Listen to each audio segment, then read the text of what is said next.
Hi guys, welcome to the channel of love. Okay, we're going to crack on with our study group. You know, it's been 1 month and 2 days. 17th of July was when I read part 2 of the Synchronicity chapter from Dr. Wayne Dyer. You'll see it when you believe it. I've got the laptop against the wall and you can pick up like the reflection of the lamp there. I thought that looked quite pretty. Anyway, okay, let's get on with this. We have found ourselves at part 3 to this chapter. Okay, after this chapter, there's only one more, guys, which is called forgiveness. This part of the chapter of synchronicity is called miracles. Okay.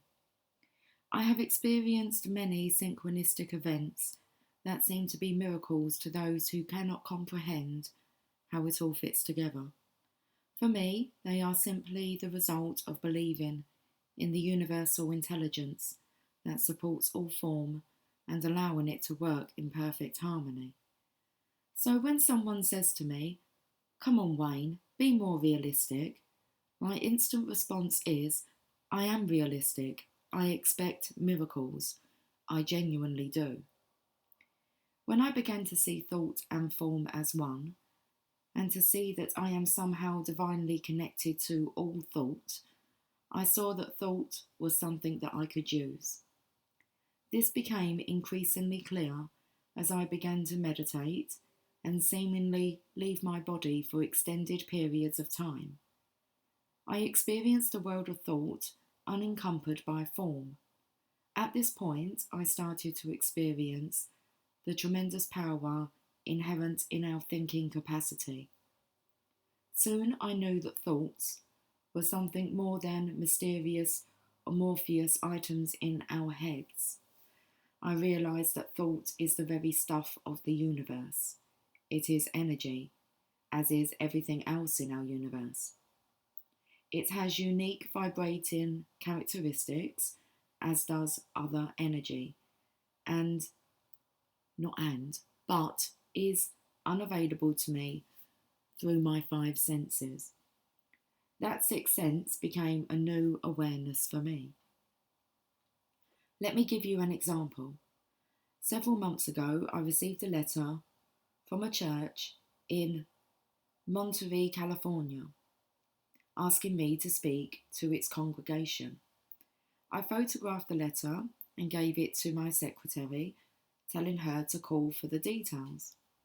The following day, she told me, I called them and there was no answer. In fact, I called several times. I was surprised that a church would not answer, and so I uncharacteristically decided to call. A pleasant-sounding female voice said, "Hello, Wayne. Why are you calling me personally? I talked with your secretary only yesterday." Now, I was more than confused. In the course of our conversation, she related that she worked in the church bookstore.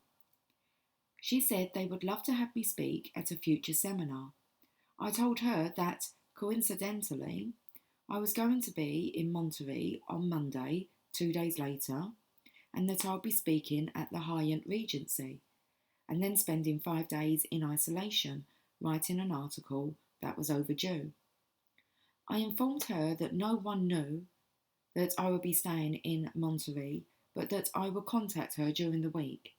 I emphasised that I did not want any media coverage since I would be there strictly for writing and researching. I immediately called my secretary and asked her why she had told me that no one had answered at this church, when in fact she had talked to someone there just yesterday. She then realised that she had mistaken that church for one she had called in Southern California. I arrived in Monterey on Monday, gave my speech, and was settling into my writing on Tuesday afternoon when I received a telephone call from a woman who had a radio show that aired from 3 to 4 o'clock in the afternoon on weekdays before the baseball broadcasts. It was now 2:15 p.m. and she wanted me to be her guest in less than 1 hour. I asked her how she could possibly have known that I was in Monterey. She told me that I had sent her, as part of a large mailing some 9 months earlier, a complimentary copy of Gifts from IKIS. and she had been carrying it when she visited the church bookstore earlier in the day. She said, "While I was having my purchases rung up, the cashier noticed my book and mentioned that you were here in town at the Hyatt Regency for the week to complete some writing and research. My heart started racing at the idea of having you as a surprise guest on my radio show. Would you consider letting me pick you up to do the show at 3 o'clock?"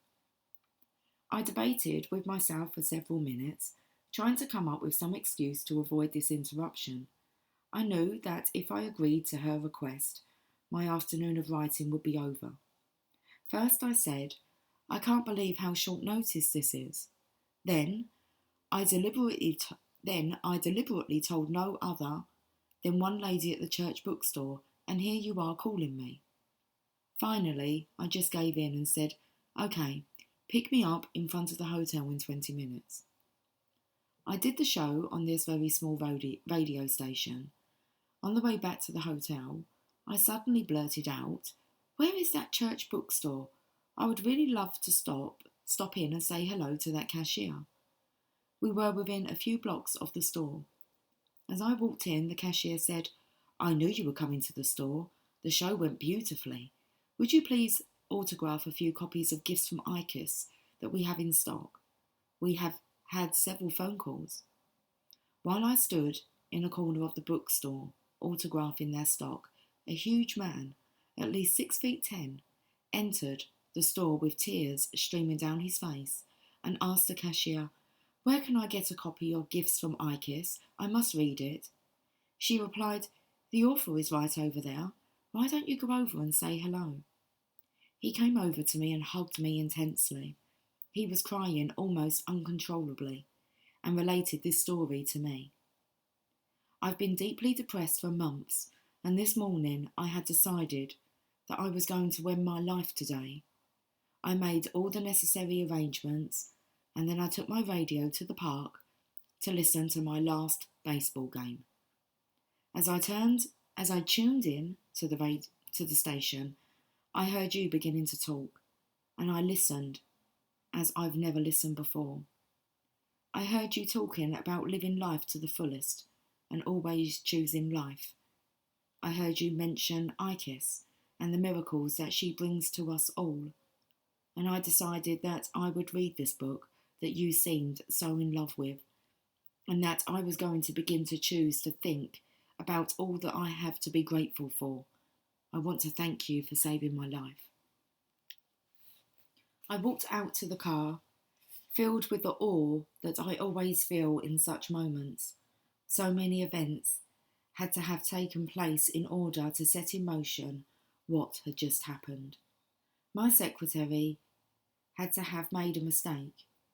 I had to make a phone call for myself. I had to reach the one person who would inform a stranger whom I sent a book to some 9 months previously that I was in Monterey. I had to do a show I did not want to do. I had to decide to go to a bookstore on the spur of the moment. Another stranger had to decide to listen to his last ball game and tune me in on that radio station at precisely that moment. What is this all about? A huge series of coincidences, or a universe that is working perfectly and giving us the opportunity to make choices within a perfectly formed, already completed universe? It brought home Jung's paradoxal comment that we are at once with the protagonists in our own lives and the extras in a larger drama. I choose to believe that series of events like these are part of this universal principle called synchronicity, a collaboration with fate, in which each of us makes choices within a larger context, in which it is all perfect. No principle of science currently available to man can explain such happenings, yet there is not a person reading this right now who cannot relate a similar mysterious story. It happens all the time. This is truly thought meeting thought and being played out in form. All of my hemming and hawing about whether to do the radio show can be seen from hindsight as meaningless. It was already done, and the evidence is that it occurred. A free will within a completed universe? Of course, it is a huge paradox, but what isn't when you start considering such things? Several years ago, I was driving home when suddenly the skies opened and it was raining harder than I had ever seen in my entire life. I could barely see out of the car windows. As I drove, I saw a woman standing next to her stalled car, hitchhiking in the drenching rain. I obeyed a very strong impulse to stop and give her a ride. As she got into the car, she explained that her car had stalled in the rain and she needed a ride to a telephone so that she could call for assistance. I decided to drive her home instead. As we introduced ourselves, Shirley exclaimed in stunned surprise that she had been told by two friends that she should contact me about some personal matters in her life. As a matter of fact, she had been told that day that she would meet me soon. I dropped her off at her apartment, gave her a copy of Gifts from IKIS, and encouraged her to contact my wife about some concerns that she had told me she had about childbearing. My wife is an expert in this area, and I felt that they would become friends. Several weeks later, Shirley came to our home with a videotape which was to become the impetus for my exploration into some of the metaphysical principles which are a part of my life today, all because of a chance meeting in a rainstorm.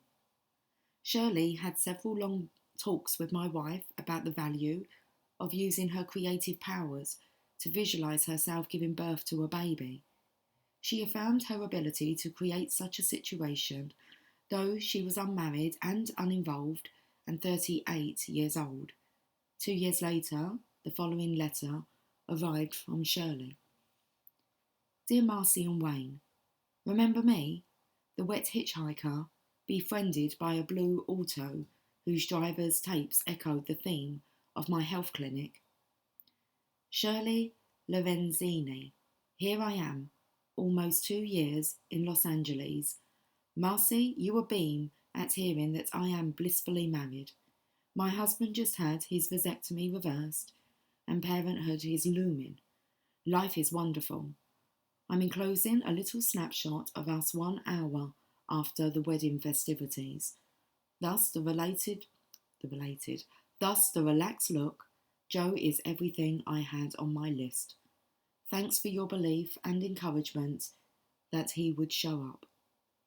Wayne, I love seeing you in my Nightingale Conant literature, and I quote you often in my health discussions.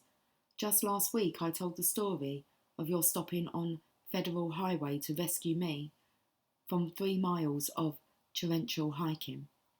That incident was provincial. I think of it so often to remind myself of the miraculous nature of life. Did I create that incident out of just having listened to your tapes and needing to meet you? Did God know that I needed a morale booster? And then Marcy, you appear so genuinely loving and listening to all my dreams and fantasies, assuring me that I'll be a happy wife and mother. You two are really angels. So on your next magical appearance in California, please call. Hugs to all of you, Shirley. So many truly wonderful things have come about as a direct result of my following an impulse to give a woman a ride. Shirley became a catalyst for me, and we became catalysts for her on her journey.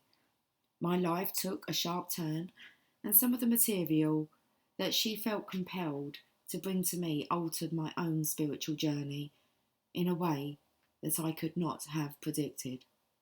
Moreover, Shirley became a great friend to us, and we helped her to believe in her own power of co-creation and visualization, truly helped her to beat all of the odds, including having a vasectomy reversed and becoming a mother to a beautiful little soul who was absolutely destined to be with Shirley and Joe.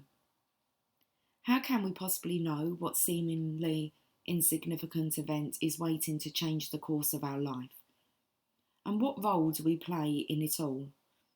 Synchronicity is the basis for allowing these forces to meet and work for us in our life, but we must say yes to life. One no response anywhere along the path stops the flow of energy. This is why I believe so strongly in the notion of positiveness. Every single positive response in life allows the next one to flow, not as a cause and effect, but as a continuation of the energy that is in each of us and everything else in the universe. You, with your own mind as a source of thought, which is the source of energy, which is really the source of life, can make all the difference in the world. A no response to that intuitive knowingness within you stops it all, and you stay stagnant. But one positive yes, one internal acknowledgement that you choose to go with that flow of energy, and it continues in its own perfectly miraculous way. As human beings, we are the very source of thought, that eternal connection to the divine intelligence that is in and in front of and behind all form. Our willingness to say yes, to be positive, unafraid to take the next step, to go with our internal intuition, thoughts, gives us the power to co-create with that divine intelligence that is our universal energy.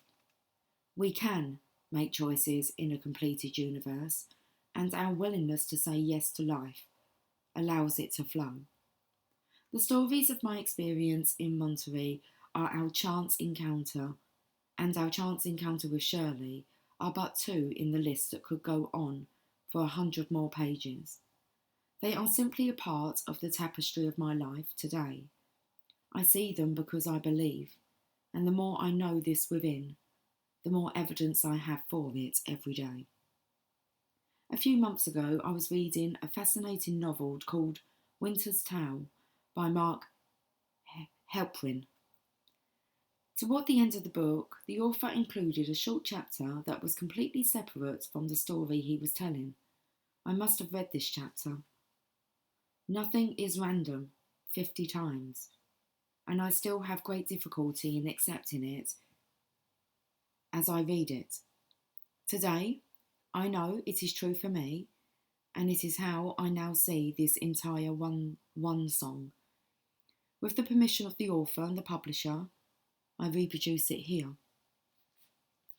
Nothing is random, nor will anything ever be, whether a long string of perfectly blue days that begin and end in golden dimness, the most seemingly chaotic political acts, the rise of a great city, the crystalline structure of a gem that has never seen the light, the distributions of fortune, what time the milkman gets up, the position of the electron, or the occurrence of one astonishing frigid winter after another. Even electrons, supposedly the paragons of unpredictability, are tame and obscuritious little creatures that rush around at the speed of light, going precisely where they are supposed to go.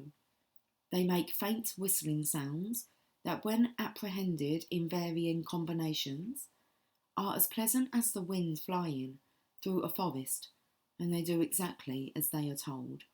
Of this, one can be certain. And yet there is a wonderful anarchy in that the milkman chooses when to arise. The rat picks the tunnel into which he will dive when the subway comes rushing down the track from Borough Hall, and the snowflake will fall as it will. How can this be? If nothing is random and everything is predetermined, how can there be free will? The answer to that is simple. Nothing is predetermined. It is all determined, or was determined, or will be determined. No matter. It all happened at once, in less than an instant, and time was invented because we cannot comprehend in one glance the enormous and detailed canvas that we have been given. So we track it in linear fashion, piece by piece. Time, however, can be easily overcome, not by chasing the light, but by standing back far enough to see it all at once. The universe is still and complete. Everything that ever was is, everything that ever will be is, and so on, in all possible combinations. Though in perceiving it we imagine that it is in motion and unfinished, it is quite finished and quite astonishingly beautiful.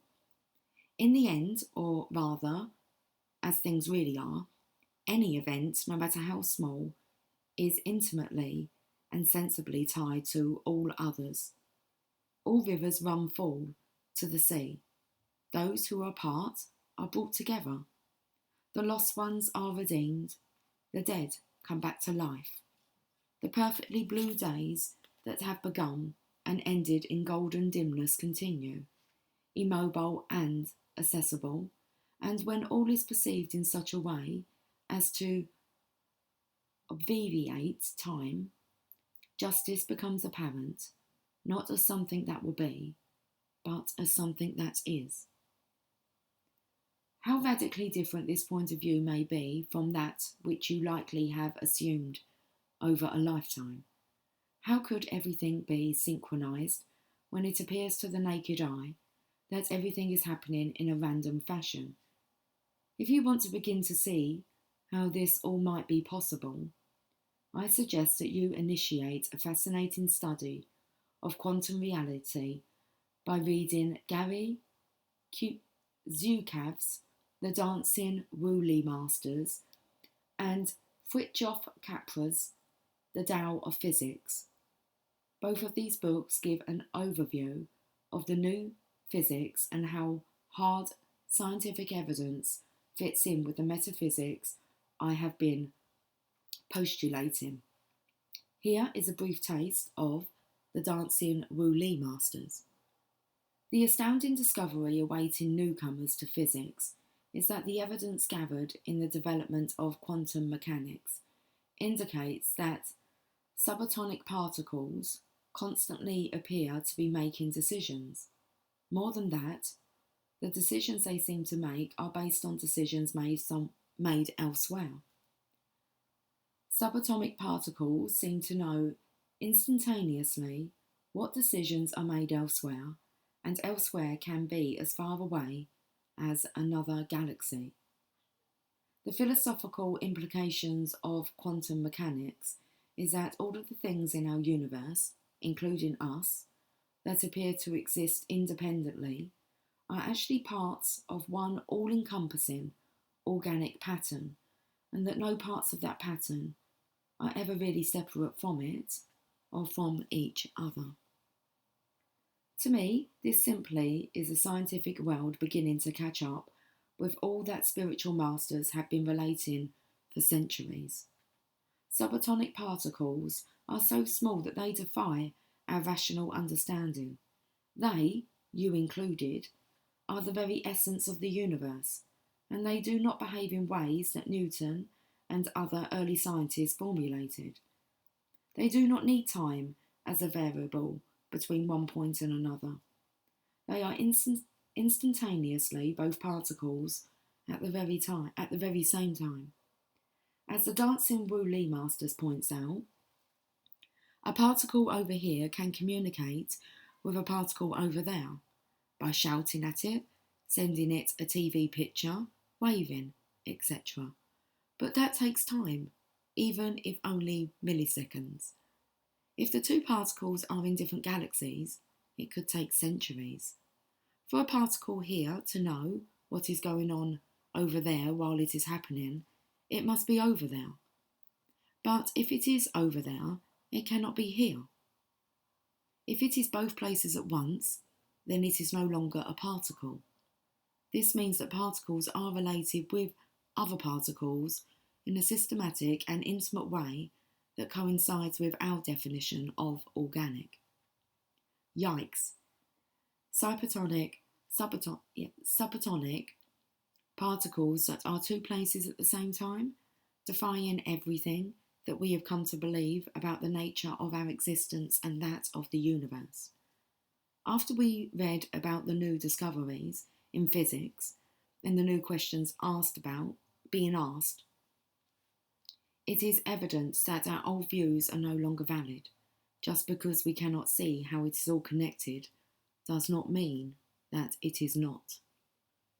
All that we think we know about life hangs together is really some kind of illusion that we have perpetrated on ourselves because of our limited vision.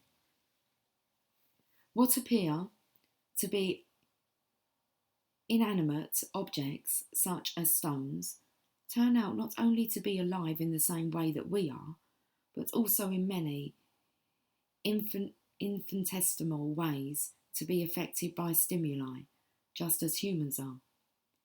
The distinction between animate and inanimate simply cannot be made when you enter the world of quantum mechanics and try to determine how those apparent subatomic particles of which you and everything else in our universe is composed are all tied together. The point is that physics and metaphysics shows there is a pattern to the universe that goes beyond our capacity to grasp it with our brains. Just the fact that we observe something with our thoughts affects what we are examining, even though we may think we are at a distance. That is how inextricably it all hangs together.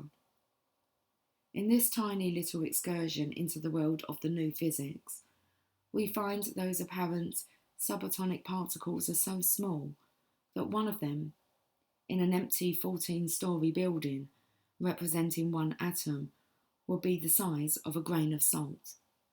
And don't forget that a peek into our most powerful microscope reveals millions upon millions of 14-story buildings in the tiniest object we can observe. Armed with this, can you begin to believe in the concept of synchronicity? How can you not? The essence of our universe, from the perception of the tiniest particles at the subatomic level outward to the endlessness of the void, seem composed of a systematic, synchronized pattern that we too are very much part of. We are each a subatomic particle, both here and someplace else at the very same time, all connected in the inspiring pattern of it all, behaving as unique beings, and yet at the very same moment connected to all other beings, just like those subatomic particles within an atom, within a molecule, within a cell, within a being, within a universe. It is synchronized and perfect, and so are we. There are no accidents. The study of quantum physics reveals that the tiniest particles all work with some mysterious perfection individually and in concert with all other particles, any place in the universe at the exact same moment. No time lapse needed. It does not seem difficult, then, to see that we are subject to the same system, that we are part of the seemingly impossible synchronized dance, and that while we appear to be making many decisions in the running of our daily life, at the same time, and I mean the exact same time, we are also part of the largest picture of all, which is already complete and perfect. Accidents and random occurrences are simply out of the question. Everything that has happened had to happen. Everything that must happen cannot be stopped. Think back to those examples I gave regarding Shirley Lorenzini and the man in the Monterey bookstore. Every single event of my life before then was necessary in order for me to be driving along Federal Highway at that moment, or to walk into the bookstore when I did. Had anything been different, I would have been different, and something else would have had to take place. But you know that nothing else could have taken place except that which did.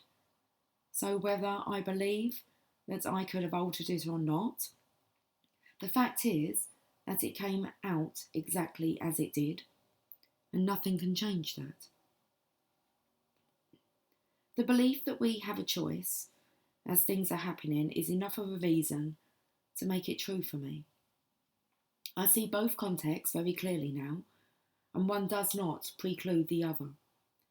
As paradoxical as it may sound, we are all doomed to make choices, just as those subatomic particles can literally be in two places at the same time, instantaneously connected in different places, so too can I. It is simply in the way of things. I know that I am always making choices, and that each choice leads me to the next, and that as long as I am not interfering with the flow of the energy that is the universe, I'm going in the appropriate direction. I know that when I say yes to life, trust my intuition, which I cannot define, and keep moving in a direction of harmony and love for myself and others, everything is balanced and perfect. I also know that I have the power to interfere with the harmony by acting in discordant and aggressive ways. My ability to think aligns me in the universe much as the subatomic particles are aligned, even though everything that we observe with our senses tells us that it is all random. I know that a closer, more thoughtful view reveals that nothing is random, including myself and all of my choices. You can use this alarming realization to benefit your life each day. Once you know that everything that you encounter, everything you think and feel, everything that you do is all part of the synchronicity of this universe, and at the precise same instant that you are directing it as well, you will have removed the shackles from your life. You will begin to see that all of your life steps are synchronized. You can stand in back of yourself, in your mind, and see where your form is heading.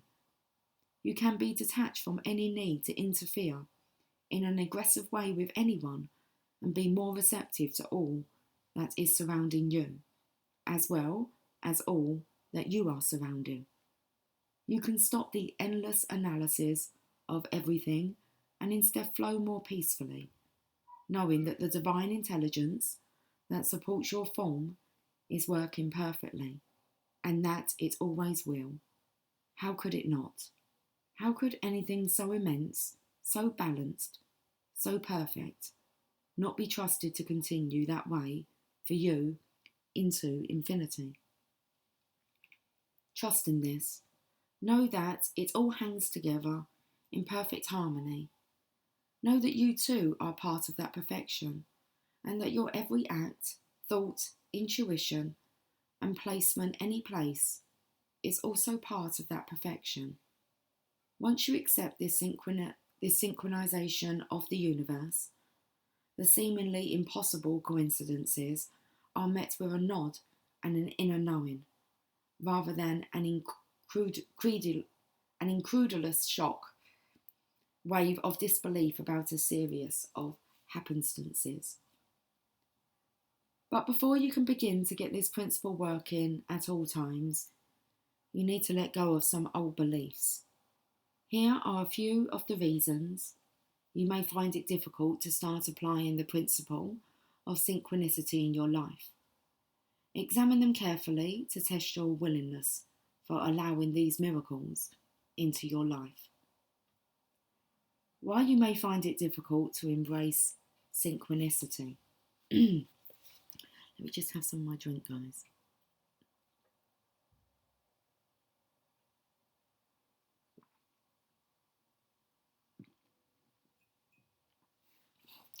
We have been taught not to believe something until we see it with our own eyes. Since we cannot see synchronicity or experience it directly with our own senses, we become skeptical of it. Our Western culture teaches that all of the mysterious connections are really only random happenstance, and it is easier to believe in these coincidences than in something which eludes our senses. We believe very strongly in our separation from the rest of humanity, as well as in our individuality. We see synchronicity as a conflict with our need to be our own unique individual, separated out from the rest of humanity. If everything is synchronized and perfect, then somehow fate is playing a very large role in our lives.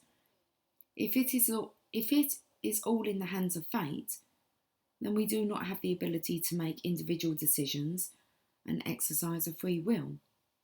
Many people find it exceedingly difficult to embrace both the concept of free will and that of a larger intelligence in the universe that is total and complete. If we believe that one principle precludes the other, we will find the universal principle of synchronicity difficult to embrace. Form, rather than thought, is the guiding principle of our lives.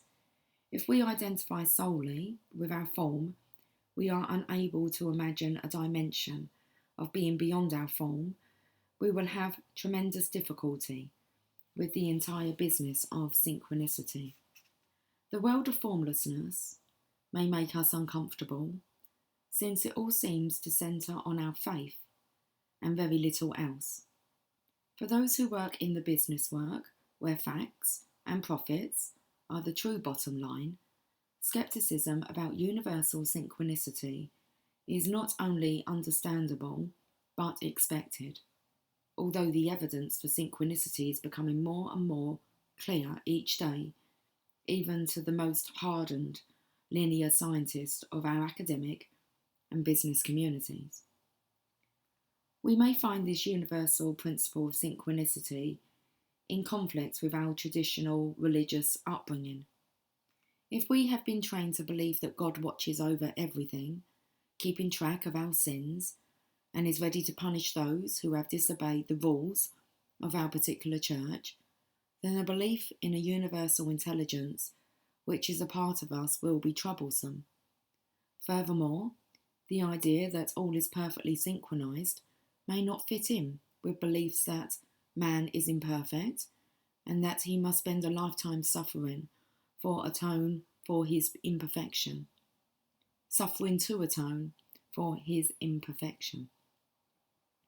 When we know we are in a perfect universe and that God is not only outside, but also very much a divine part of us, and that it all hangs together perfectly, there is very little need to be dictated to by anyone who has an interest in keeping us and our lives controlled. If our traditional religious practices teach something else, then we are bound to find ourselves in conflict over synchronization. Finally, it is difficult to begin to comprehend the enormousness of this universe and how it could all be perfectly synchronized. Trying to imagine the behaviour of subatomic particles so tiny that there are trillions of them in the tiniest speck imaginable, and then seeing that they all behave in ways which dictate that they are each making decisions, and that those decisions are made based upon decisions made elsewhere, can be quite beyond our capacities. Then to imagine that each of us, as a human being, is nothing more than an energy system made up of these infinite subatomic particles, and that if they are capable of such magic by behaving based upon decisions made elsewhere, then why not us as well, is similarly difficult. And that is only a look inward to the smallest imaginable. And we stop looking further inward because of the limitations of our measuring devices. It is conceivable, I suppose, that a subatomic particle has zillions of sub-subatomic particles, and inward to infinity. Then to look outward through the telescope, knowing that the universe is endless, which makes us subatomic particles in the context of forever, and then trying to imagine us behaving just like those particles is all quite overwhelming indeed. Yet it is all possible, rather than probable, rather definite, if you give yourself permission to get this fabulous perspective. Your resistance may come from the need to stay with what is familiar to you and leave all this speculating to others. Excuse me, guys. Okay. We're going on to some ideas for putting synchronicity to work.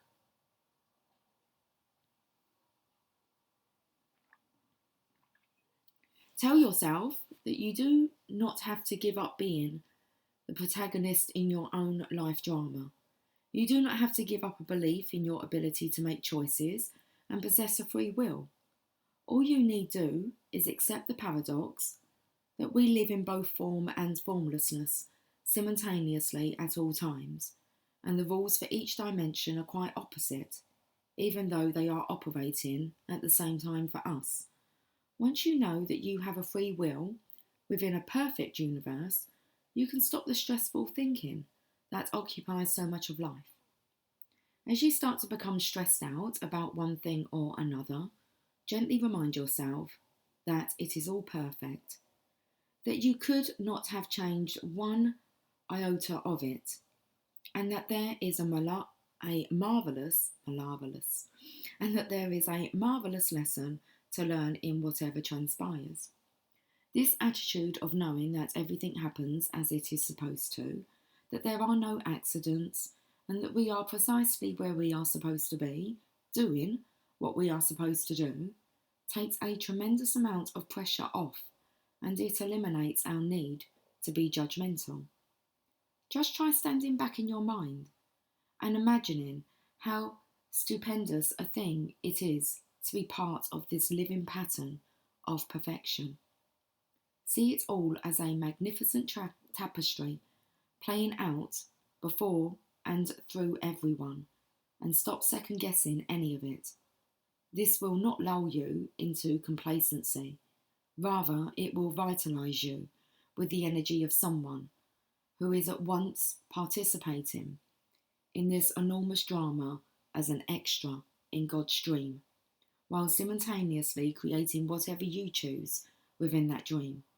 Your awe will allow you to flow with it, rather than to judge or question any of it.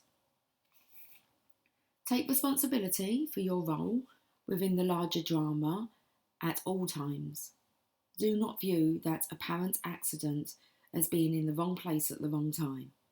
See it as something that you can learn from and something that you created. When you know that you create your own reality within a perfectly synchronized universe, and you refuse to blame anyone or anything for your experiences, and when you know that what you put out there into the world is what is flowing back to you in a perfect energy pattern, then you will see a shift in your luck. You will not endlessly encounter the same negative happenings when you are willing to absorb the lessons inherent in the happening. And once you are willing to learn from your misfortune, you will not need to keep repeating it. When you receive that traffic ticket and you know in your heart that this is a message for you to slow down and drive more cautiously, you will have learned the lesson. If you simply gripe about it endlessly, you may have to participate in something more drastic. That is, you will continue to drive carelessly until you create that accident or lose your driving privileges or whatever. By knowing within that there can be no accidents, that even the tiniest subatomic particles are working on purpose, and so are you, you can genuinely turn your life around. Try it. Give it a few months. Try it. If you would like to see something different, even if it is only a change in your luck, try believing something new, and I can assure you that you will start manifesting in your life what you believe. I know this to be true for me, and I am absolutely certain that you can make it true for yourself. Stop worrying.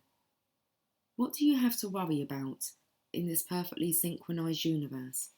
It makes no sense to worry about those things over which you believe you have no control, and it makes no sense to worry about the things over which you have control, because if you have control over them, there is no reason to worry. Moral of the story? There is nothing to worry about. It is all handed for you. It is all handled for you already. So just flow with it, rather than fighting anything. Quiet your mind to experience the perfect rhythm of the universe. When you go within and allow yourself the freedom to be at peace without judgment, simply meditating and experiencing the oneness of it all, you soon start to connect to that energy that I have been alluding to throughout the book. That quiet mind state, if practiced enough, will convince you of the perfection of it all. I have created what others would call miracles in moments of quiet meditation. I have gone into the incredible light that is part of my meditation and felt myself becoming pure thought, though still conscious of having a body. When I return to this form, it is as if I am recharged with an incredible energy. I know what the dimension beyond form is like because I am able to experience it at will, and I urge you to put aside your resistance to this notion and just give it a try. If you are patient with yourself and are willing to stay with it, I assure you of positive results. It is not an accident that the most enlightened spiritual people who have ever walked among us all practice some sort of daily excursion into transformation or meditation. Surely you can see that you too are divine enough to partake of this magnificent practice if you are willing to stop identifying yourself exclusively as form for a few minutes each day. Review the three stages of enlightenment. Review the 3 stages of enlightenment and ask yourself in which you currently reside. If you are in stage 1 and still whoring to wait for time to elapse before you see the lesson in your traumas, then work at being there with the problem and trying to glean something positive from it while it is happening. This means suspending for a few moments your anger and frustration at the situation and shielding to a different attitude. All right, I created this mess for myself somehow, even though I don't quite understand how. What can I learn from it now? This exercise takes you off what is missing or what is wrong and puts you back on purpose. If you are in stage 2 and you are looking for the lesson in it as it is unfolding, then see if you can play the entire thing out in your mind, actually seeing the consequences in thought and then working at eliminating the need to play them out in form, where suffering is bound to take place. Simply stop the trauma in its tracks with your powerful mind and then follow your instincts as to how to let it go. Since you have already seen what the results are going to be if you continue, and you know within your heart that you do not need to go there anymore.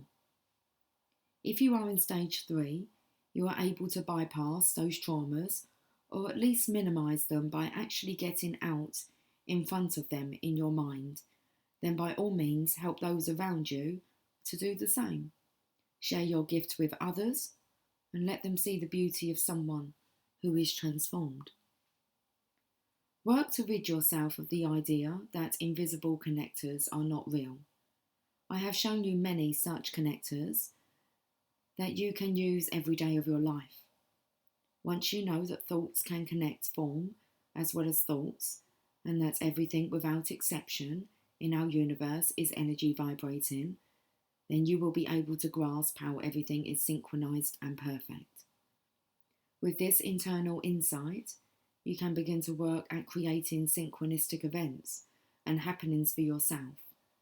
You can use the great power of your mind to focus on your healing, to strengthen your relationships to others, and to bring a sense of balance and harmony within. It is all accomplished by focusing on what you want to create and the belief that you can co-create, along with the intelligence that supports your form, whatever you want for yourself without restrictions. But first you must know that your ability to be thought is the vehicle for bringing about this transformative process in your life. Through thought and thought alone, you accomplish the miracles that may so far be eluding you. Practice trusting your intuition or that feeling inside yourself.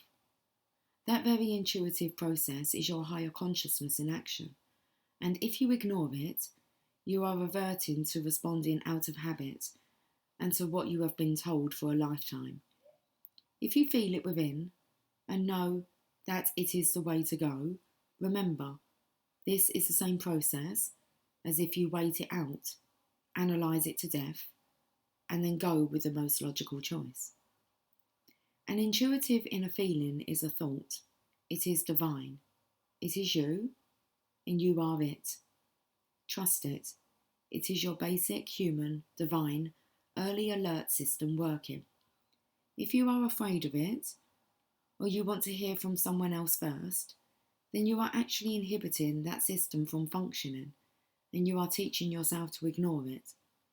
Before long, out of disuse and mistrust, that early alert system of thought or intuition will stop kicking in, and you will be responding to life according to the wishes and demands of others. While you are playing a tennis match, you do not stop to think through and analyse each response. You allow your form to respond simultaneously with your thoughts. The more you allow this, the more it works effectively for you. Respond automatically with your intuition, trusting the synchronicity of this perfect universe to flow through you. Remember that analysis is a violent intellectual act, one which breaks up thought and carves up the universe. When you have to break something up and look ever more closely at each component's part, you are literally using your mind to break up wholes. It is an act of violence in that it keeps you from seeing the whole truth, and it keeps you focused on the breaking up process. You are doing yourself a large disservice metaphysically by carving up yourself, your relationships, your very life activities, and trying to find the hidden meaning in each individual piece of behaviour. Remember that synthesis is the opposite of analysis. You can shift from analysing to synthesising, and at the same time shift from intellectual violence to intellectual harmony. To synthesise means to bring it all together, to see how it fits with the whole. You can see your behaviour and that of everyone else in terms of how it relates to your entire universe. You can look for ways to bring yourself into a more centred whole, and concomitantly bring yourself into harmony with all of those who make up the human being. It is almost second nature in our Western culture to analyse, to think only of ourselves and forget about others, and even to break ourselves up into more and more parts, into our personality, emotions, thoughts, form, athleticism, cultural heritage, and so on.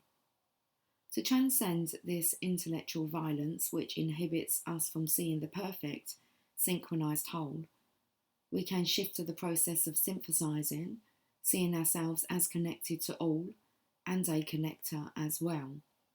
We can stop thinking of how everything affects only ourselves. Instead, we can shift the perspective to serving others. I look for how we all fit together in virtually everything that I read, see and do. I refuse to see myself as anyone's enemy, regardless of what the current crop of politicians may say. I think globally in all of my intellectual pursuits.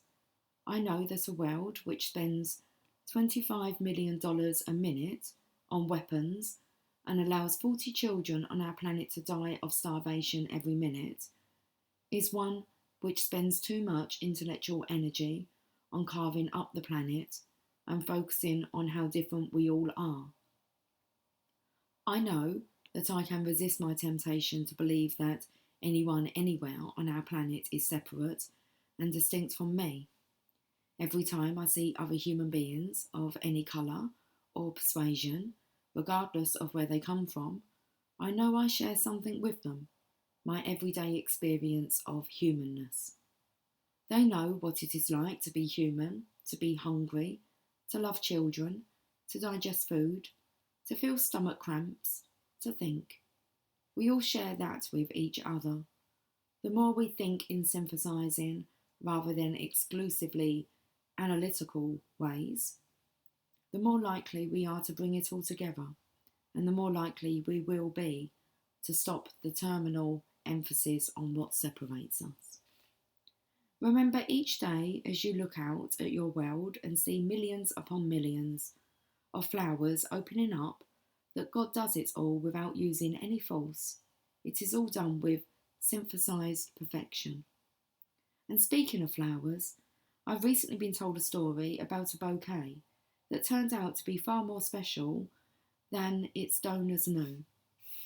A New Jersey couple had a big greenhouse attached to their home, and they kept it filled with flowers, including we're here with the pronunciations again. Nasturtiums, rarely grown in a greenhouse. One snowy January evening, the husband and wife went off to a rehearsal of an amateur orchestra in a nearby town where they had once lived. They decided to take a large bouquet of nasturtiums to give away at the rehearsal, for they felt that the sunny colours, orange, yellow, red, would warm up that cold night. As they got to the town, the husband turned off onto a byway by the river. The snow was falling, the area was deserted, but a little old lady was walking all alone. They recognised her as the mother of their former next-door neighbour and stopped to ask whether they could give her a ride. She seemed confused, but finally told them where she was going, and they drove her there. As they left her, they offered her the bouquet of flowers. 3 days later, they received a note from her thanking them for the ride and the flowers and telling them what their gesture had meant to her. She had been a practical nurse her whole working life, but had realised that day that she was too old and infirm to continue her work. She didn't want to be a burden to her family, and so she had made up her mind to throw herself in the river, unless God gave her a sign that he didn't want her to. That bouquet had literally saved her life. How many chances were involved in this one incident? If that couple had not decided to take flowers to a rehearsal, if the husband had not taken a by-road, if they had not arrived at the river just as the old woman was approaching it, if she had not recognised their gift as a sign, she would have lost the last several years of her life, and her family would have been deprived of their happiness in caring for her. Let me end this chapter with one final story.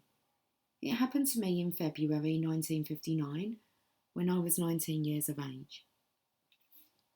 On a particularly cold evening, I was hitchhiking home to Michigan from Patuxent River Naval Air Station in Lexington Park, Maryland. My oldest brother would be visiting too, and I would be seeing him for the first time in 2 years.